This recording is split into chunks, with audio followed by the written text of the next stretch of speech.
Hello, আসসালামু আলাইকুম। Welcome back to my channel আনহার রান্নাঘর। আজকে আমি আপনাদেরকে তৈরি করে দেখাবো ঘরে তৈরি হালিম মিক্স দিয়ে কিভাবে পারফেক্ট স্বাদের হালিম রান্না করা যায়, তার সঠিক প্রস্তুত প্রণালী। হালিম আমরা কম বেশি সবাই পছন্দ করে থাকি, আর হালিম আমরা বাইরে থেকে কিনে খেতেই বেশি পছন্দ করি।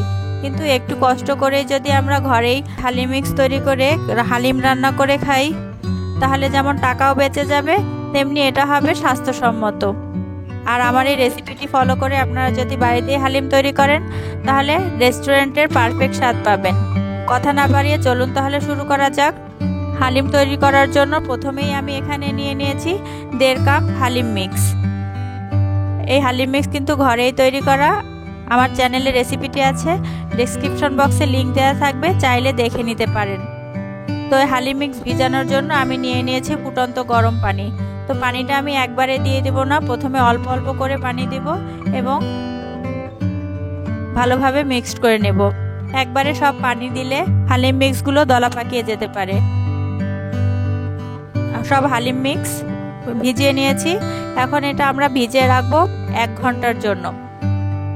1.5 কাপ হালিম রান্না করার জন্য আমি এখানে নিয়ে নিয়েছি 1/2 কেজি গরুর মাংস। মাংসগুলো আমি ছোট ছোট টুকরো করে নিয়েছি। মাংসের সাথে আমি কিছু চর্বিও অ্যাড করে দিয়েছি। হালিম রান্নার ক্ষেত্রে চর্বি ব্যবহার করলে হালিমের টেস্টটা খুব ভালো আসে। তো এখানে আমি একটা কড়াইতে পরিমাণ মতো তেল দিয়ে দিয়েছি। এখন এখানে দিয়ে দিচ্ছি 1/2 কাপ পেঁয়াজ কুচি। এখন পেঁয়াজটাকে নেড়ে চেড়ে আমরা ভালোভাবে ভেজে নেব। একটা হালকা লাল কালার চলে আসলে তখন আমরা মাংসটা দিয়ে দিচ্ছি। এখন এই পেঁয়াজের সাথে মাংসটা ভালোভাবে মিক্সড করে নেব। এখন দিয়ে দিচ্ছি স্বাদ মতো লবণ। এখানে লবণ খুব বেশি দেওয়া যাবে না, কারণ হালিম মিক্সের মশলায় লবণ আছে। এখানে আমি দিয়ে দিচ্ছি 2 টেবিল চামচ হালিম মশলা। মশলাটাও কিন্তু বাড়িতেই তৈরি করা। এই রেসিপিটা আমার চ্যানেলে দেওয়া আছে। তো এখন আমি এখানে দিয়ে দিচ্ছি 2 টেবিল চামচ রসুন বাটা, 1 টেবিল চামচ আদা বাটা, স্বাদ মতো মরিচের গুঁড়া এবং 1/2 চা চামচ হলুদের গুঁড়া। সবগুলো মশলা একত্রে আমি ভালোভাবে মিশিয়ে 10 থেকে 15 মিনিট কষিয়ে নেব।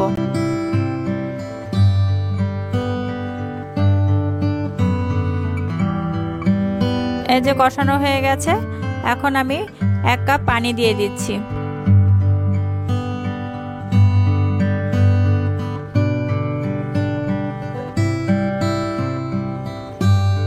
এখন এটা আমরা ঢেকে রান্না করব পানি শুকিয়ে আসা পর্যন্ত। এই যে পানি শুকিয়ে গেছে, এখন ভালোভাবে নাড়াচাড়া করে দিচ্ছি। তো এই পর্যায়ে আমি দিয়ে দিচ্ছি 2টা তেজপাতা, 3 টুকরা দারচিনি এবং 3 টুকরা এলাচ। এখন এই সব মশলাগুলো আমরা আরেকটু ভালোভাবে কষিয়ে নেব। এই পর্যায়ে আমরা যে হালিম মিক্স ভিজিয়ে রেখেছিলাম সেটা এখানে দিয়ে দিচ্ছি। এটা ভালো করে মাংসের সাথে মিক্সড করে ভালোভাবে আমরা কষিয়ে নেব। হালিম মিক্সের ডাল সিদ্ধ হতে হতে মাংসটা এমনিতেই খুব ভালোভাবে কুক হয়ে যাবে।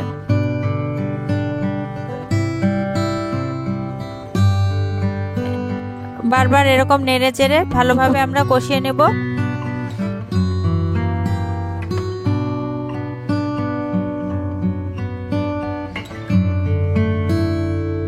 তো কষানো হয়ে গেছে, এখন আমি পরিমাণ মতো গরম পানি দিয়ে দিচ্ছি।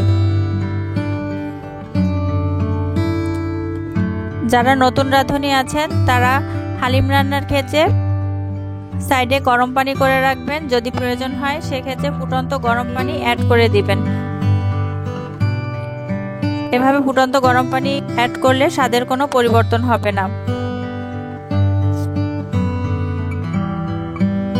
তো এখন আমি এটাকে ভালোভাবে নেড়ে চেড়ে ঢেকে রান্না করব সিদ্ধ হওয়া পর্যন্ত। এখানে আমি আরো কিছু পানি অ্যাড করে দিয়েছি, কারণ এই হালিমটা আমাদের প্রায় 1 ঘন্টা ধরে রান্না করতে হবে। আপনারা পানিটা একটু পরিমাণ বুঝে দেওয়ার চেষ্টা করবেন। তো এখন এটা আমরা ঢেকে রান্না করব সিদ্ধ হওয়া পর্যন্ত। আর হালিম রান্না করার ক্ষেত্রে একটু পরপর 5 থেকে 10 মিনিট পরপর ঢাকনা উঠিয়ে একটু ভালোভাবে নেড়েচেড়ে দিবেন, যাতে নিচে লেগে না যায়। দেখতে পাচ্ছেন উপরে তেল ভেসে উঠেছে। তো আমাদের হালিমটা প্রায় রান্না হয়ে গেছে। তো এই পর্যায়ে আমি দিয়ে দিচ্ছি আরও 1 টেবিল চামচ হালিম মিক্স মশলা। তো এখন আমি মশলাটাকে ভালো করে হালিমের সাথে মিক্সড করে নিচ্ছি।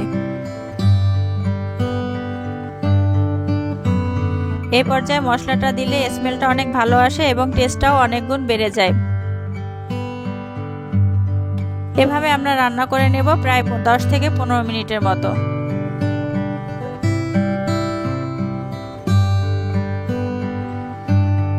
10 থেকে 15 মিনিট রান্না করার পর আমাদের হালিমটা একেবারে তৈরি। এই পর্যায়ে আপনারা একটু টেস্ট করে দেখবেন লবণের পরিমাণ ঠিক আছে কিনা। তো আমার এখানে আরেকটু লবণ লাগবে, এজন্য এখানে আমি আরেকটু লবণ অ্যাড করে দিয়েছি। এটাকে ভালো করে মিক্স করে আমরা হালিমটা তুলে নেব।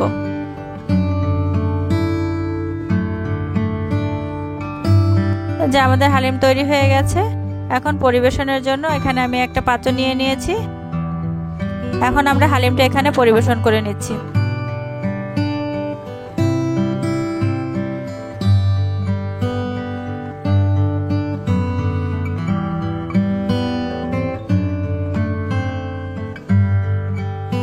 এখন আমি উপর থেকে একটু ডেকোরেশন করে নিচ্ছি।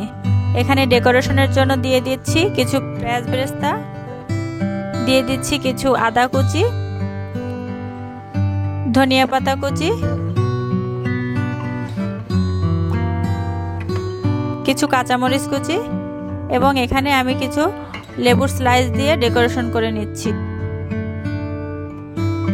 হালিম খাওয়ার সময় আপনারা পেঁয়াজ বেরেস্তা, ধনিয়া পাতা কুচি, কাঁচামরিচ কুচি দিয়ে পরিবেশন করবেন। হালিমের সাথে পেঁয়াজ বেরেস্তার কম্বিনেশনটা দারুণ লাগে।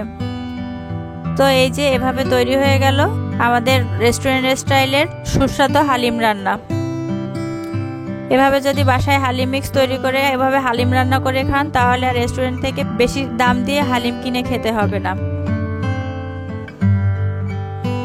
বাসায় অবশ্যই ট্রাই করে দেখবেন, আশা করছি আপনাদের ভালো লাগবে। তো আজকের রেসিপিটি আপনাদের কাছে কেমন লাগলো অবশ্যই কমেন্ট করে জানাবেন। আর যদি রেসিপিটি ভালো লাগে আমাদের ফেসবুক পেজ ফলো এবং ইউটিউব চ্যানেল সাবস্ক্রাইব করে আমাদের সাথেই থাকবেন। সবাই ভালো থাকবেন। আল্লাহ হাফেজ।